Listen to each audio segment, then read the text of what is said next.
أعوذ بالله من الشيطان الرجيم بسم الله الرحمن الرحيم يا أيها الذين آمنوا لا تقدموا بين يدي الله ورسوله واتقوا الله إن الله سميع عليم يا أيها الذين آمنوا لا ترفعوا أصواتكم فوق صوت النبي ولا تجهروا له بالقول كجهر بعضكم لبعض أن تحبط أعمالكم وأنتم لا تشعرون إن الذين يغضون أصواتهم عند رسول الله أولئك الذين امتحن الله قلوبهم للتقوى لهم مغفرة وأجر عظيم إن الذين ينادونك من وراء الحجرات أكثرهم لا يعقلون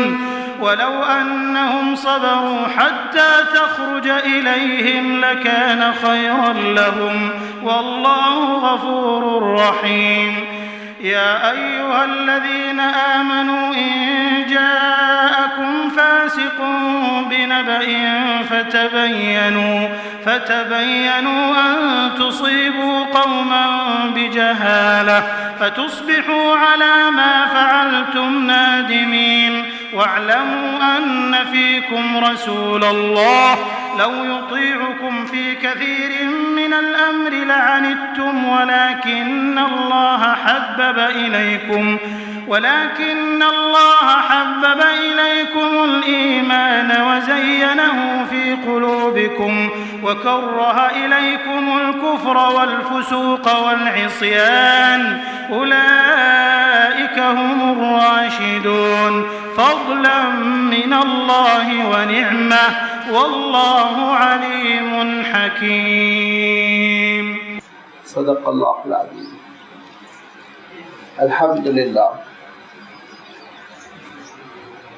لله رب العالمين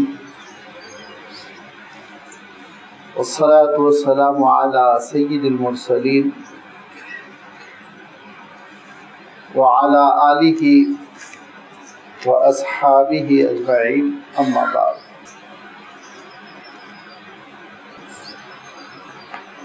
سورۃ الحجرات کی یہ ابتدائی 8 آیتیں ہیں جن کی ابھی آپ کے سامنے تلاوت کی گئی. سورۃ الحجرات اللہ کے رسول صلی اللہ علیہ وسلم پر مدینہ منورہ میں ہجرت کی بڑی مدت کے بعد نازل ہوئی. مفسرین مورخین کا اندازہ ہے کہ تقریباً 8 ہجری یا 9 ہجری میں نازل ہونے والی صورت ہے. یہ صورت اللہ تعالیٰ کے حکم سے سورۃ الفتح کے فوراً بعد رکھی گئی،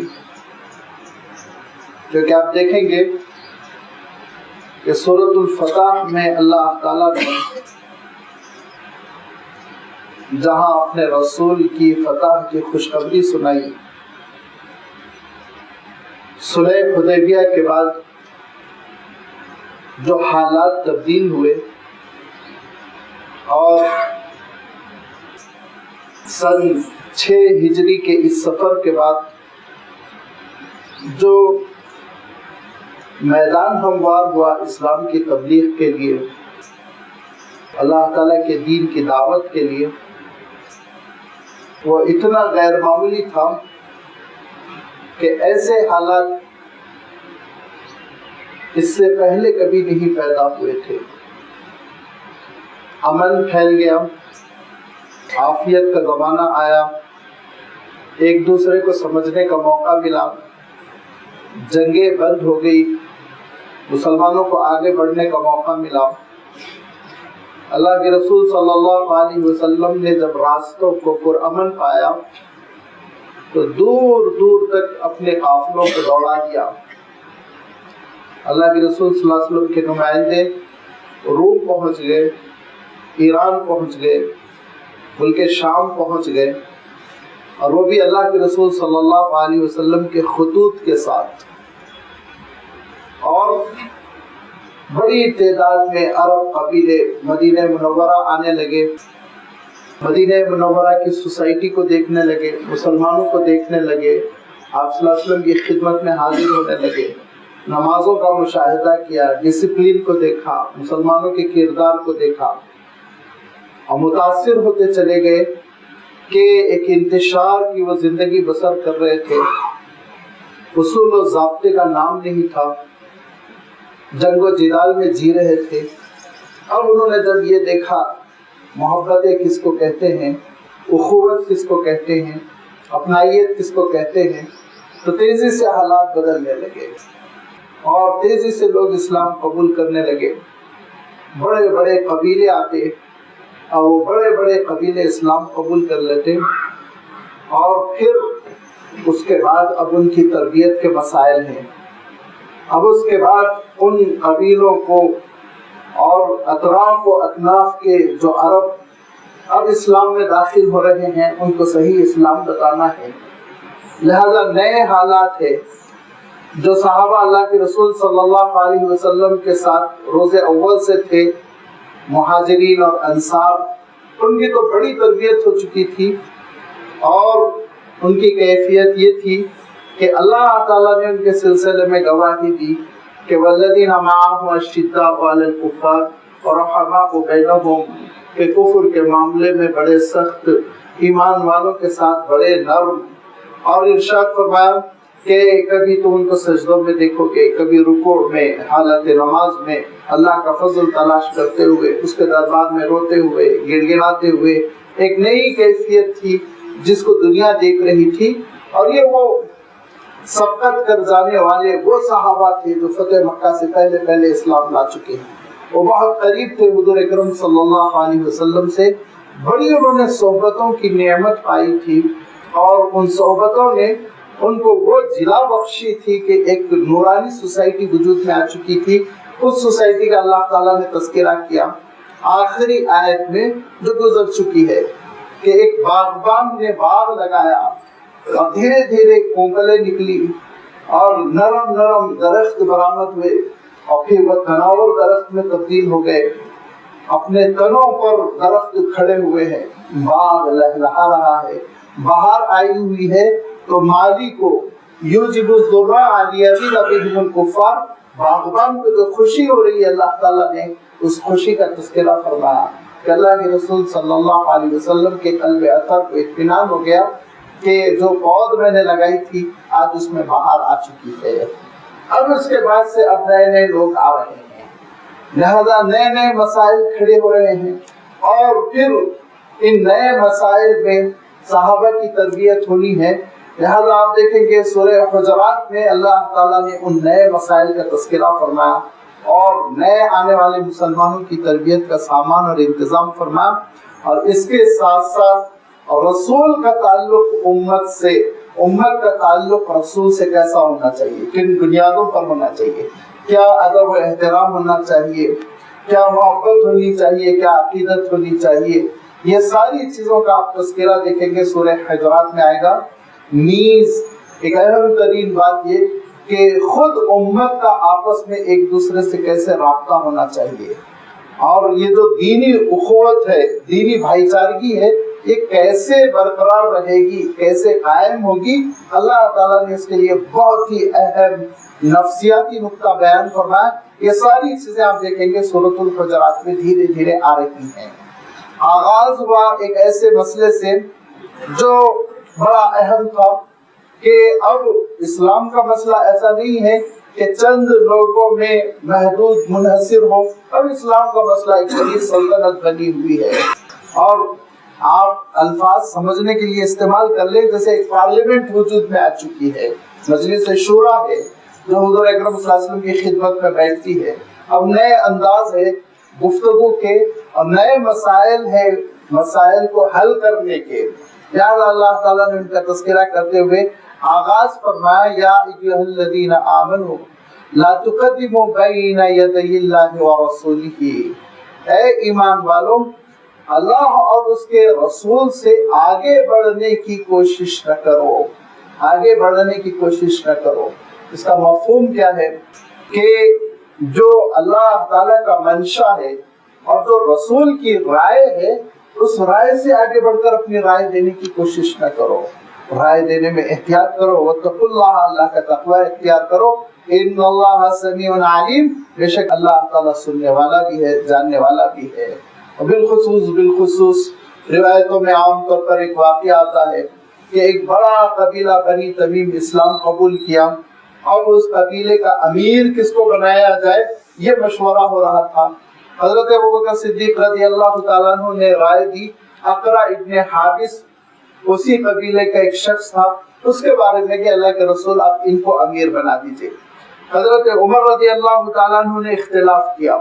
کہ اقرا ابن حابس امیر بنے، یہ مناسب نہیں ہے، کسی اور کو منتخب کیا جائے۔ حضرت ابوبکر صدیق رضی اللہ تعالیٰ عنہ نے کہا کہ تمہارے پاس کوئی بدل بھی ہے یا صرف میری بات کاٹنا چاہتے ہو؟ حضرت عمر نے کہا میں آپ کی بات کہاں کاٹنا چاہ رہا ہوں، میں رائے دے رہا ہوں۔ اس طرح سے بحث مباحثہ ہو رہا ہے اور اللہ کے رسول صلی اللہ علیہ وسلم تشریف فرما ہے تو اللہ تعالیٰ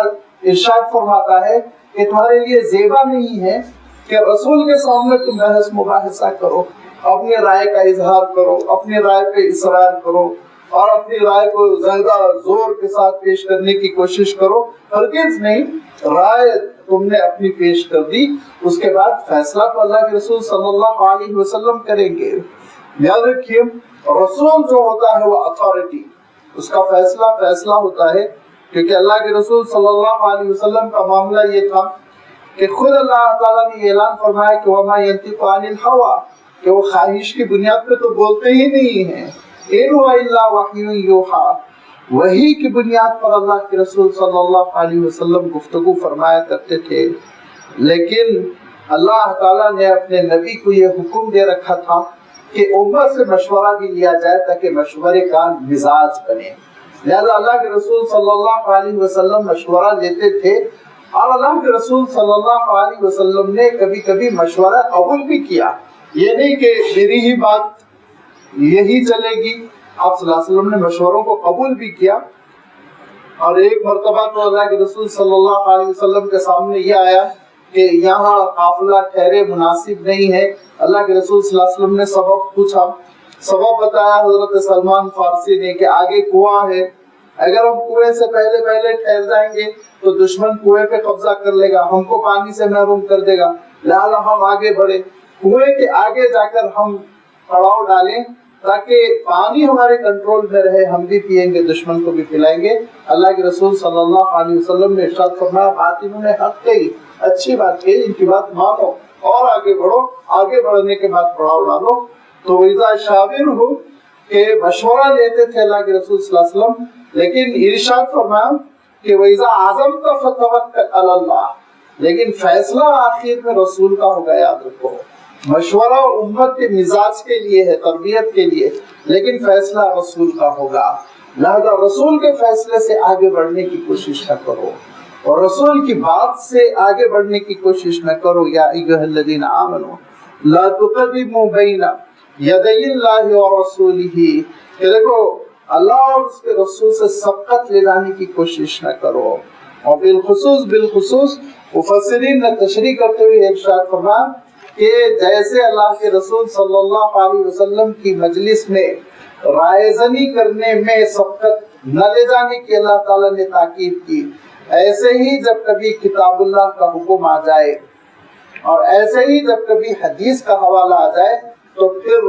اس کے خلاف رائے دینے کی کوشش بھی نہیں کرنا چاہیے۔ یہ بھی اسی میں آ جاتا ہے کہ اللہ اور رسول سے گویا آگے بڑھنے کی کوشش کی جا رہی ہے، لہذا اللہ تعالیٰ تاکید فرما رہا ہے جب اللہ کا حکم آ جائے، اللہ کا حکم سن لو، کوئی آیت تم کو سنا دے، اللہ کے رسول صلی اللہ علیہ وسلم کا ارشاد آ جائے، کوئی حدیث کوٹ کر دے تو اس کے بعد احترام کرو، اس کے خلاف رائے دینے کی کوشش نہ کرو اور اس سے ہٹ کر اپنی بات منوانے کی کوشش نہ کرو۔ واتقوا اللہ، اللہ کا تقوی اختیار کرو۔ تقوی کے معنی آپ جانتے ہیں کہ اللہ تعالیٰ کی نافرمانی سے بچنا، کیونکہ جب بندہ اللہ تعالیٰ کی نافرمانی سے بچتا ہے تو پھر خود بخود وہ اللہ تعالیٰ کی پھٹکار، اس کی سزا اور اس کے عذاب سے بچ نکلتا ہے۔ لہذا اللہ تعالیٰ نے بار بار قرآن مجید میں تاکید کی کہ اللہ کا تقوی اختیار کرو، اور پھر یہ اللہ تعالیٰ کا تقوی جو بندہ اختیار کرتا ہے تو اس میں یاد رکھیے مراتب ہے، اس میں مراتب ہے۔ ایک تقوی کی کیفیت یہ ہوتی ہے کہ بندے مومن کا عالم یہ ہوتا ہے اتنا فرما برداری میں وہ ڈھل جاتا ہے کہ اللہ کے مزاج کے خلاف بھی نہیں جاتا، اور پھر اس سے نیچے کا جو درجہ ہوتا ہے وہ درجہ یہ ہوتا ہے کہ بندے کی کیفیت یہ ہوتی ہے اللہ کی مرضی کے خلاف نہیں کرتا، اور تیسرا جو درجہ ہوتا ہے، جو ادنا درجہ ہوتا ہے، وہ اللہ کے احکام کے خلاف نہ جائے۔ یہ تینوں درجے ہیں۔ اللہ کا حکم ہے کہ فلاں کام نہ کرو،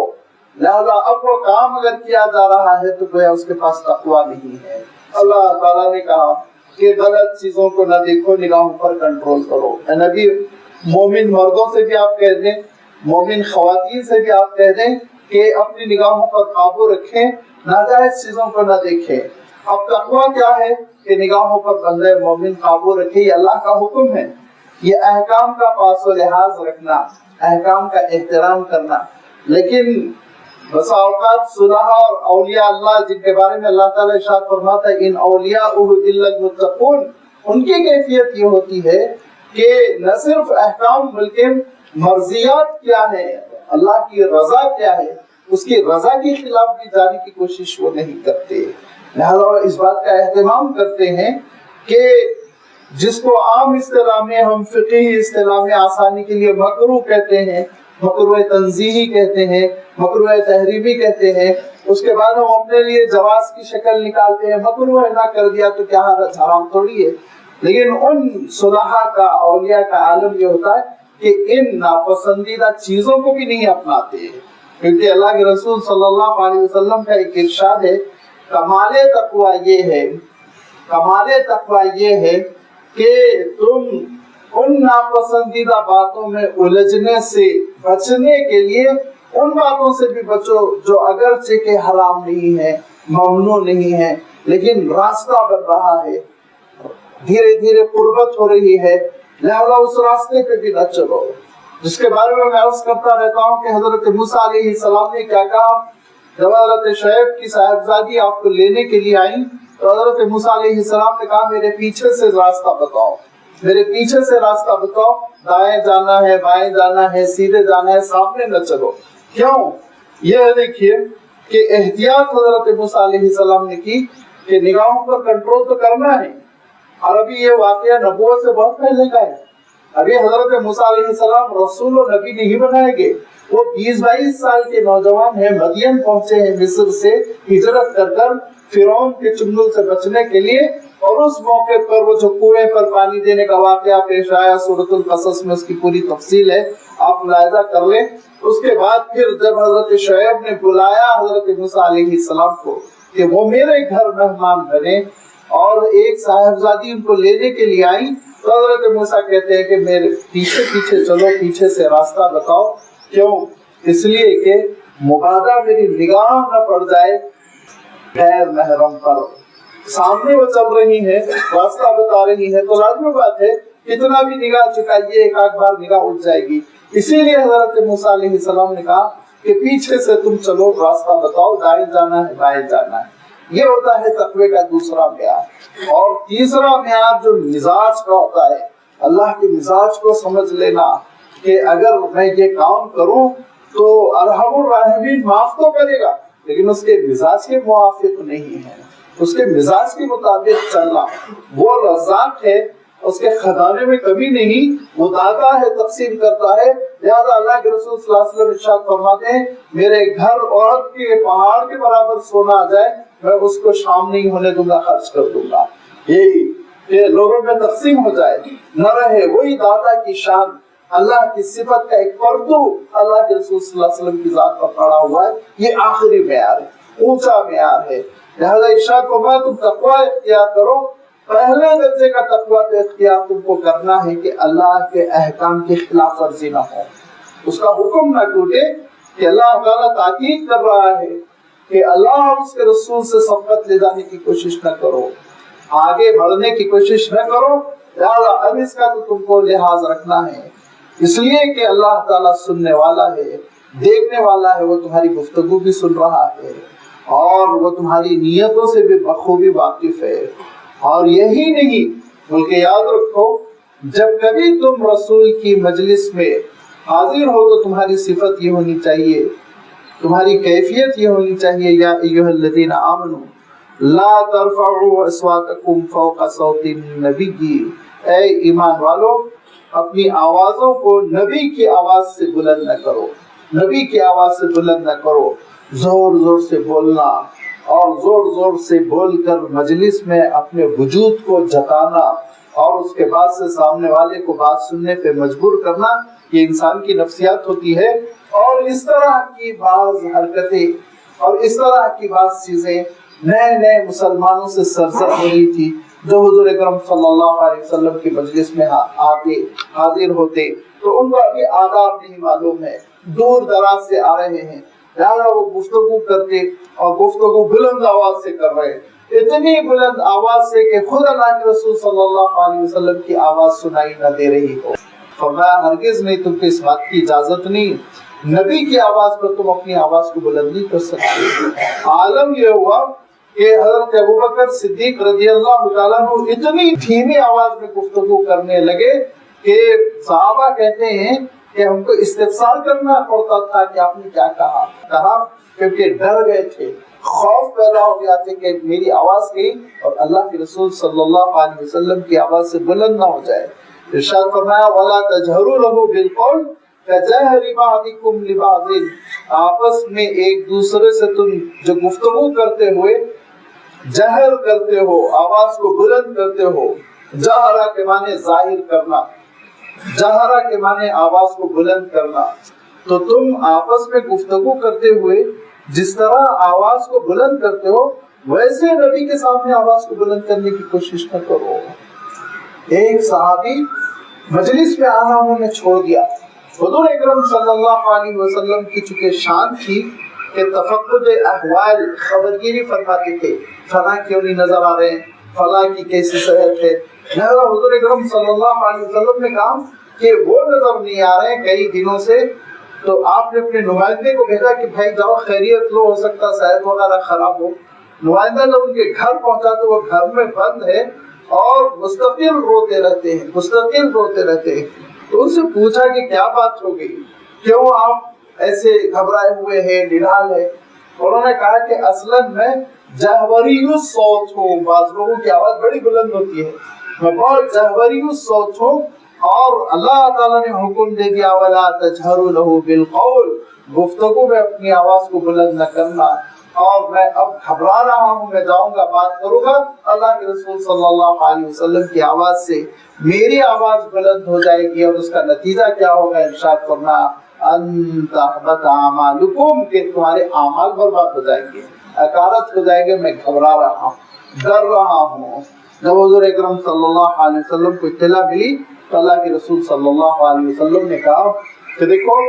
یہ بات نہیں ہے کہ تم مجلسوں ہی سے محروم ہو جاؤ، احتیاط کرو، رعایت کرو، آواز پر قابو رکھو، آیا کرو، اور اگر تمہاری نیتیں بری نہیں ہیں اور اگر فطری طور پر تھوڑی سی آواز تمہاری بلند ہو رہی ہے تو انشاءاللہ اللہ تعالیٰ معاف فرمائے گا۔ یہ اس بات کا اللہ کے رسول صلی اللہ علیہ وسلم نے اشارہ دیا، پھر وہ مجلس میں حاضر ہونے لگے۔ ارشاد فرمایا دیکھو ایمان والو اپنی آوازوں کو نبی کی آواز پر بلند نہ کرو، ایسے جہری گفتگو، بلند آواز میں گفتگو نہ کرو جیسے آپس میں تم ایک دوسرے سے گفتگو کرتے ہو، تاکہ تمہارے اعمال اکارت نہ ہو جائیں، برباد نہ چلے جائیں، کہ گستاخی ہوگی اللہ کے رسول صلی اللہ علیہ وسلم کے دربار میں، اور جب گستاخی ہوگی تو لازمی بات ہے ایمان سلب ہو جائے گا، توفیق ختم ہو جائے گی اور اعمال اکارت ہو جائیں گے، وَأَنْتُمْ لَا تَشْعُرُونَ، اور تم محسوس بھی نہیں کر سکو گے، دھیرے دھیرے تم اللہ کی نعمتوں سے محروم ہوتے چلے جاؤ گے۔ لہذا اللہ کے رسول صلی اللہ علیہ وسلم کے دربار میں آواز بلند کرنے سے روکا گیا، منع کیا گیا، اور یہ حکم آج تک جاری ہے۔ مسجد نبوی میں پہنچنے کے بعد آواز پر قابو پانا چاہیے، اور اگر گفتگو کی نوبت آ جائے دبی دبی آواز میں گفتگو کرنا چاہیے، بہت ہی احتیاط کرنا چاہیے۔ یہاں تک کہ علماء نے لکھا کہ مواجہے میں جا کر جب آپ صلاۃ و سلام پیش کریں گے تو چیخیں گے، چلائیں گے نہیں۔ جذباتی ہو کر چیخ کر چلا کر آپ کو صلاۃ و سلام پیش کرنے کی ضرورت نہیں ہے۔ دبی دبی آواز میں سلیقے کے ساتھ، ادب احترام کے ساتھ، سر جھکا کر کہ دربار نبوت میں جس وقت حاضر ہوں تو محسوس ہو کہ امتی حاضر ہو رہا ہے۔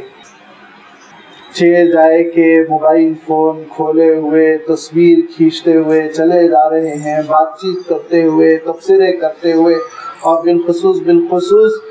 خواتین تک بھی یہ میسج پہنچانا چاہیے کہ خواتین کے لیے جب مسجد نبوی کا دروازہ کھلتا ہے تو جو ہڑبم مچتی ہے، اللہ اکبر، جو شور مچتا ہے، جو دھکم دھکی ہوتی ہے، یہ ساری چیزیں حضور اکرم صلی اللہ علیہ وسلم کے دربار میں حاضری کے آداب کے بالکل خلاف ہے۔ اور احتیاط کرنا چاہیے۔ کیوں؟ کیا فرمایا؟ تحبط اعمالکم، اگر احتیاط نہیں کرو گے تو بہت ممکن ہے تمہارے اعمال اکارت ہو جائیں گے، برباد ہو جائیں گے، نیکیاں ضائع ہو جائیں گی، ختم ہو جائیں گی۔ لہذا احتیاط کے ساتھ، ادب کے ساتھ، آواز پر کنٹرول کرتے ہوئے، چیخنے چلانے سے پرہیز کرتے ہوئے، بڑی خاموشی کے ساتھ زیر لب درود شریف پڑھتے ہوئے دھیرے دھیرے اس دربار میں حاضر ہونا چاہیے۔ اللہ تعالیٰ ارشاد فرماتا ہے کہ ان الذین یغضون اصواتهم عند رسول اللہ، بے شک جو اپنی آوازوں پر قابو پاتے ہیں اللہ کے رسول صلی اللہ علیہ وسلم کی حاضری کے موقع پر، اللہ کے رسول صلی اللہ علیہ وسلم کے قریب، یہ وہی لوگ ہیں اولئک الذین امتحن اللہ قلوبهم للتقوی، جن کے دلوں کو اللہ تعالیٰ نے امتحان لے کر تقوی کے لیے کھول دیا ہے، یہ تقوی کے لیے قبول ہو چکے ہیں۔ یہ ہے تقوی، ادب احترام کی کیفیت۔ یہ ہے تقوی کہ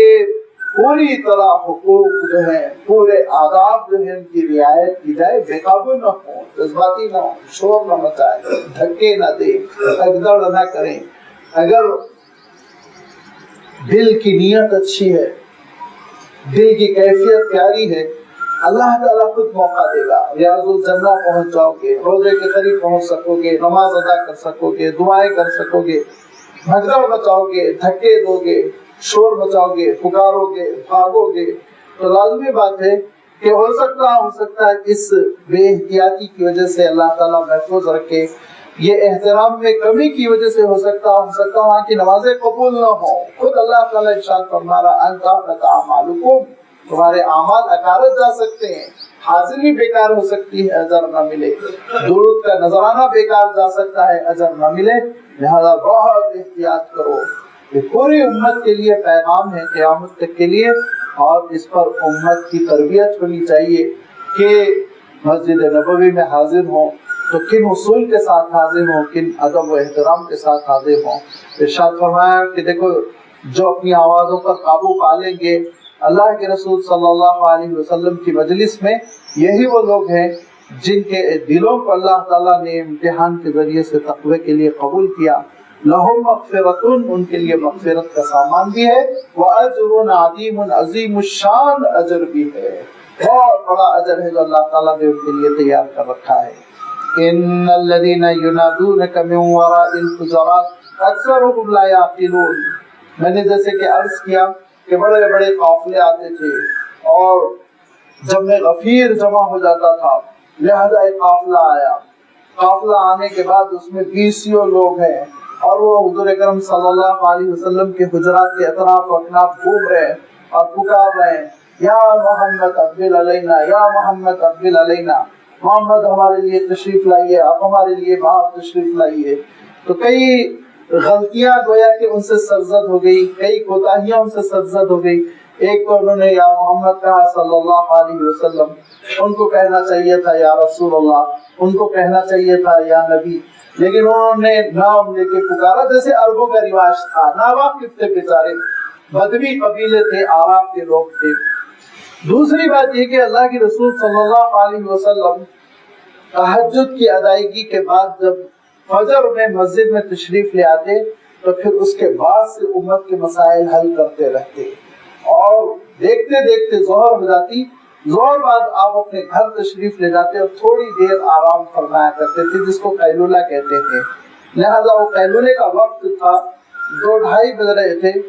سورج سر پر چڑھا ہوا تھا، دھوپ تھی، گرمی تھی، اللہ کے رسول صلی اللہ علیہ وسلم آرام فرما رہے تھے،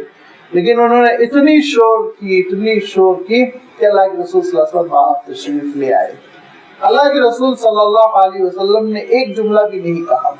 ایک لفظ نہیں کہا آپ صلی اللہ علیہ وسلم نے، کیا بے وقت پکار رہے ہو، تم صبر نہیں کر سکتے، کچھ نہیں کہا۔ بہت خاموشی کے ساتھ آپ صلی اللہ علیہ وسلم باہر تشریف لائے اور آپ صلی اللہ علیہ وسلم نے ان کے مسائل حل کیے۔ وہ سب اچھے دل کے ساتھ آئے تھے، انہوں نے کہا ہم سب اسلام قبول کرنا چاہتے ہیں اور ہم مسلمان ہو کر واپس ہونا چاہتے ہیں۔ لہٰذا اللہ کے رسول صلی اللہ علیہ وسلم نے ان کی تعلیم و تربیت کا انتظام کیا، لیکن اللہ تعالیٰ ارشاد فرماتا ہے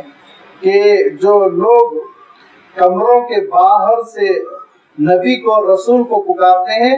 وہ اکثر و بیشتر عقل سے محروم ہیں، وہ نادان ہیں۔ فاسق نہیں کہا، گناہگار نہیں کہا، نافرمان نہیں کہا، بلکہ فرمایا اکثرهم لا یعقلون، نادان ہیں، سمجھ نہیں، ان کو فہم نہیں ہے۔ سمجھنا چاہیے کہ وقت ہوا کہ نہیں ہوا، ملنے کا وقت ہے کہ نہیں، ملاقات کا وقت ہے کہ نہیں ہے، یہاں پہنچ گئے، شور مچا رہے ہیں۔ اللہ کے رسول صلی اللہ علیہ وسلم تربیت فرماتے، ارشاد فرماتے کسی کے گھر جاؤ تو تم 1 مرتبہ اجازت لو، 2 مرتبہ، 3 مرتبہ، تیسری مرتبہ بھی ریسپانس نہ ملے تو واپس ہو جاؤ، اندر سے جواب نہ آئے واپس ہو جاؤ۔ ضد کر کر کھڑے ہونا کہ میں آ گیا ہوں تم نکلو، یہ ضروری نہیں فرمایا، تم چلے جاؤ واپس۔ انما الاستئذان ثلاث، ارشاد فرمایا 3 مرتبہ اجازت دینا، اس سے زیادہ نہیں۔ لہذا یہ حضرات ابھی سارے احکام سے واقف نہیں ہیں، لہذا انہوں نے شور مچایا۔ اللہ کے رسول صلی اللہ علیہ وسلم نے تو مروت میں،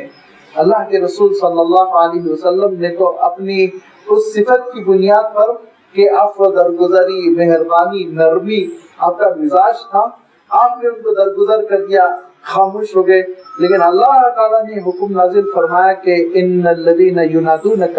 بے شک نبی آپ کو جو پکار رہے تھے، من وراء الحجرات، کمروں کے پیچھے سے، باہر سے شور مچا رہے تھے، آواز لگا رہے تھے، اکثرهم لا یعقلون، اکثر و بیشتر عقل سے محروم۔ یہی وہ لفظ حجرات ہے جس کی وجہ سے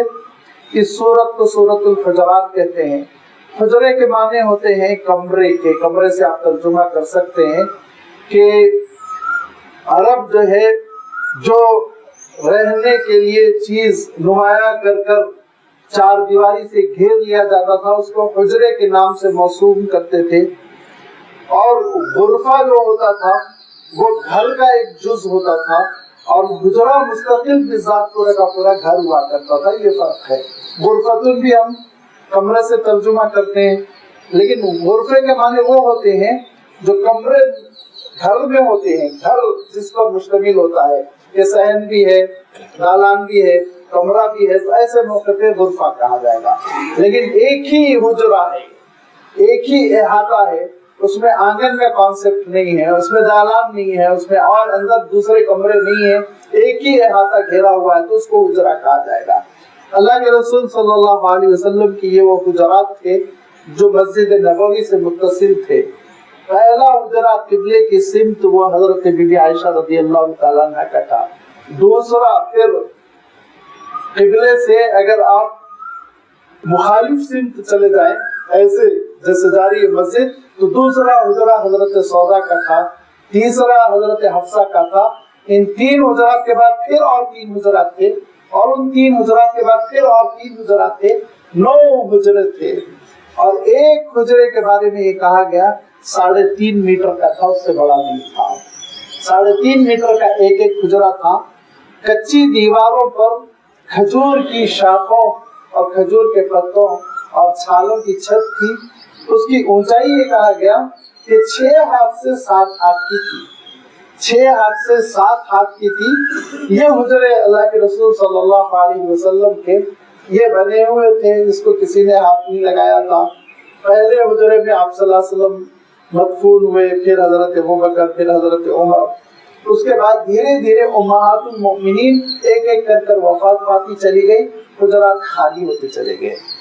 کسی کی ہمت نہیں تھی کہ ان حجرات میں قیام کرے، لہذا وہ خالی ہو گئے. یہاں تک کہ ولید ابن عبد الملک کا زمانہ آیا، اموی دور، تو مسجد نبوی کے ایکسٹینشن کا مسئلہ تھا. انہوں نے یہ سارے حجرات مسجد نبوی میں لے لیے. مسجد نبوی کی توسیع میں یہ حجرات داخل کر لیے گئے. لیکن جس دن یہ حجرات توڑ کر مسجد نبوی کی توسیع کی گئی تو سارا مدینہ منورہ رو رہا تھا، ہزاروں قطار رو رہے تھے کہ ایک شرعی مصلحت کے لیے حجرے لیے گئے، اس میں کوئی حرج نہیں تھا. لیکن جو اللہ کے رسول صلی اللہ علیہ وسلم کے حجرات کو دیکھا کرتے تھے، تعلق تھا، حاضر ہوا کرتے تھے، بیٹھا کرتے تھے، اس کے سامنے تربیت ہوتی تھی، یہ ساری چیزیں یاد کر کے لوگ رو رہے تھے. اور حضرت سعید ابن المسیب رحمۃ اللہ علیہ جو بہت بڑے تابعی ہیں، وہ کہتے ہیں میری شدید خواہش تھی کہ کاش ان حجروں کو باقی رکھا جائے تاکہ آگے عیش و عشرت کی زندگی بسر کرنے والی امت دیکھے کہ ہمارے سردار ہمارے نبی کیسی سمپل زندگی بسر کیے. میری یہ خواہش تھی یہ حجرات باقی رہے. کوئی دینی بنیاد پہ انہوں نے نہیں کہا تبرک ہے باقی رہے، بلکہ انہوں نے کہا تاکہ اللہ کے رسول صلی اللہ علیہ وسلم کی لوگ سادگی دیکھتے، اللہ کے رسول صلی اللہ علیہ وسلم کی حجرات کی سادگی دیکھتے. یہ حجرات پورے کے پورے اب مسجد نبوی میں آ چکے ہیں. اگر آپ باب جبرائیل کی طرف جائیں گے تو وہ راستے میں وہی ہے، پورے حجرات تھے اسی راستے پہ. اب وہ سارے حجرات جو مسجد کا ایکسٹینشن ہے جہاں نماز ہوتی ہے ماشاءاللہ سے، یہ وہ حجرات تھے اللہ کے رسول صلی اللہ علیہ وسلم کے. ان حجرات میں اللہ کے رسول صلی اللہ علیہ وسلم تشریف لے جایا کرتے تھے، باری باری سب کی باری متعین تھی. اور انہی حجرات میں سے ایک حجرے میں اللہ کے رسول صلی اللہ علیہ وسلم آرام کر رہے تھے. ظہر کا وقت تھا اور قبیلہ بنی تمیم کے لوگ شور مچا رہے تھے، باہر آئیے گفتگو کرنا ہے، اہم گفتگو ہے. گفتگو اہم تھی وہ بیچاروں کی، لیکن آداب کے خلاف، کیونکہ اللہ تعالیٰ فرماتا ہے وَلَوْ أَنَّهُمْ صَبَرُوا حَتَّى تَخْرُجَ إِلَيْهِمْ لَكَانَ خَيْرًا لَهُمْ. اگر وہ صبر کیے ہوتے یہاں تک کہ رسول باہر تشریف لے آتے تو یہ ان کے لیے بہت بہتر تھا.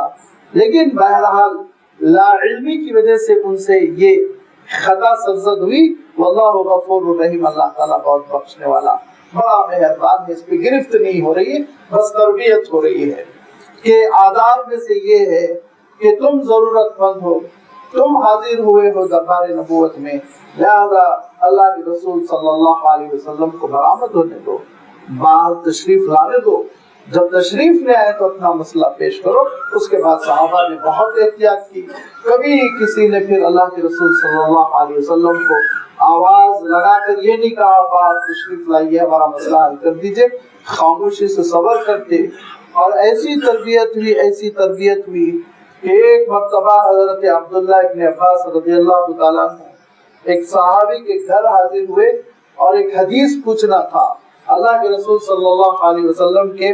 ایک ارشاد کے بارے میں سوال کرنا تھا کہ یہ آپ صلی اللہ علیہ وسلم نے کیا فرمایا، کیا الفاظ ہے. حضرت عبداللہ ابن عباس رضی اللہ تعالیٰ عنہ حاضر ہوئے تو دیکھا ابھی کمرہ بند ہے، لہذا وہ باہر بیٹھ گئے اور دھوپ کا وقت تھا، 11-12 بج رہے تھے. دھیرے دھیرے وقت گزرتا چلا گیا اور ظہر کی اذان ہوئی اور نماز کے لیے وہ دروازہ کھول کر باہر نکلتے ہیں تو دیکھتے ہیں کہ باہر عبداللہ ابن عباس دیوار کے کنارے بیٹھے ہوئے ہیں. پوچھا کہ کیسے آنا ہوا عبداللہ؟ کہا آپ سے ایک سوال پوچھنا تھا، ایک مسئلہ معلوم کرنا تھا اور حضور اکرم صلی اللہ علیہ وسلم کی ایک حدیث کی تحقیق کرنی تھی. تو کہا تم دروازہ کھٹکھٹاتے؟ کہا نہیں،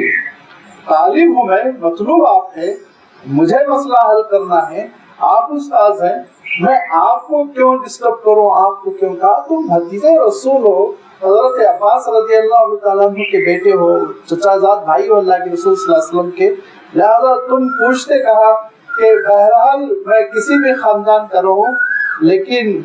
علم کے آداب میں سے ہے کہ استاذ کو بے وقت ستایا نہ جائے. اللہ تعالیٰ نے صاف ارشاد فرمایا وَلَوْ أَنَّهُمْ صَبَرُوا حَتَّى تَخْرُجَ إِلَيْهِمْ لَكَانَ خَيْرًا لَهُمْ، کہ بہتر یہ ہے کہ تم صبر کرو یہاں تک کہ تم کو سکھلانے والا وہ برآمد نہ ہو جائے، باہر نہ آ جائے. اسی لیے میں نے باہر ہی انتظار کرنے پر اتفاق کیا، آپ کے آرام میں میں نے خلل نہیں کیا. ایسی تربیت ہو گئی تھی صحابہ کی کہ پھر وہ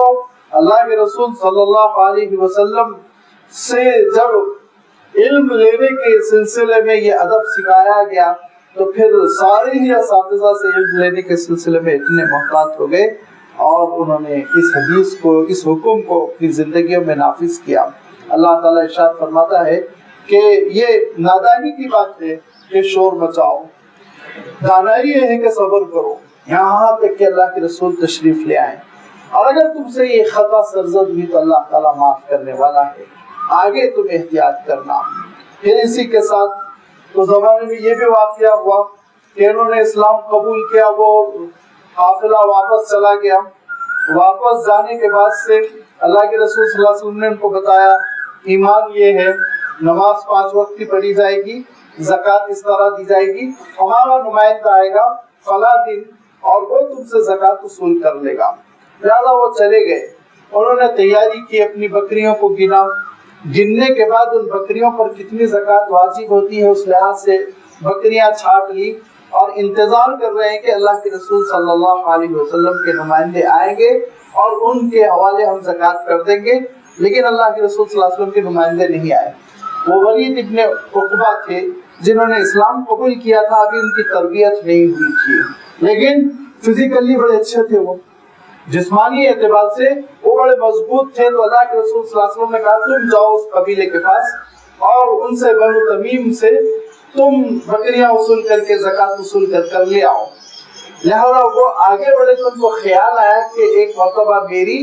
اس قبیلے سے لڑائی ہو گئی تھی، اب میں پہنچوں گا تو یہ خبر لیں گے بھی اور ہو سکتا ہے پٹائی کر دیں، لہذا واپس آ گئے۔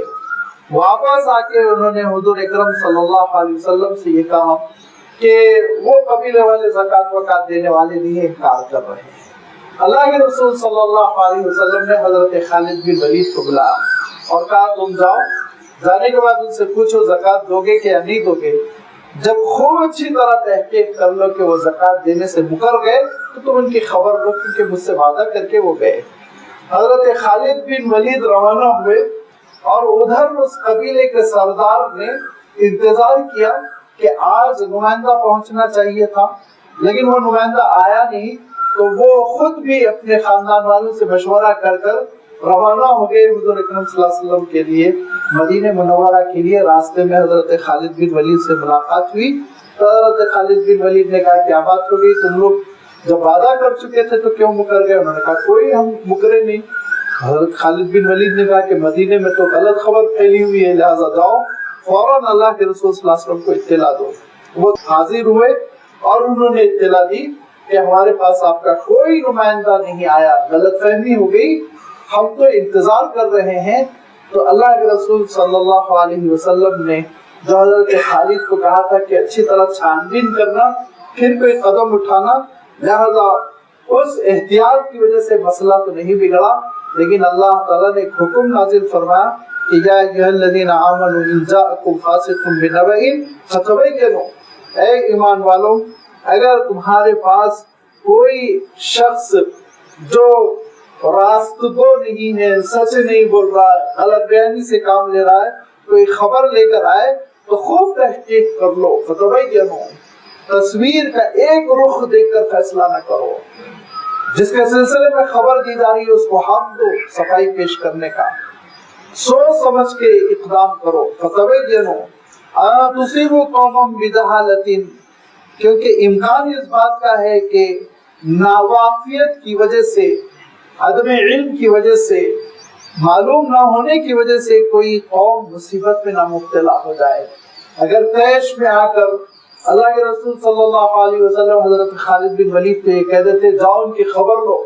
مارو ان کو پکڑ کر، تو آپ سوچئے وہ بیچارے پورے کے پورے بھولے بھالے لوگ وہ مصیبت میں پھنس گئے ہوتے، ان پر مصیبت آ چکی ہوتی۔ لیکن اللہ کے رسول صلی اللہ علیہ وسلم نے کہا نہیں، پہلے تحقیق کر لینا کہ آیا انہوں نے انکار بھی کیا کہ نہیں کیا۔ فرمایا کہ دیکھو خوب تحقیق کر لو تاکہ کچھ لوگ، کچھ قوم، کچھ افراد مصیبت میں نہ پھنس جائے تمہاری نادانی کی وجہ سے، ناواقفیت کی وجہ سے، اور پھر ناواقفیت کی وجہ سے تم ان کے خلاف کارروائی کر جاؤ، فَتُصْبِحُوا عَلَىٰ مَا فَعَلْتُمْ نَادِمِينَ، بعد میں خود ندامت سے ہاتھ ملتے رہ جاؤ گے، شرمندہ ہو جاؤ گے۔ لہذا ذرا سا تحقیق کرو، سوچ سمجھ کر قدم اٹھانے کی کوشش کرو۔ جہاں اللہ تعالیٰ نے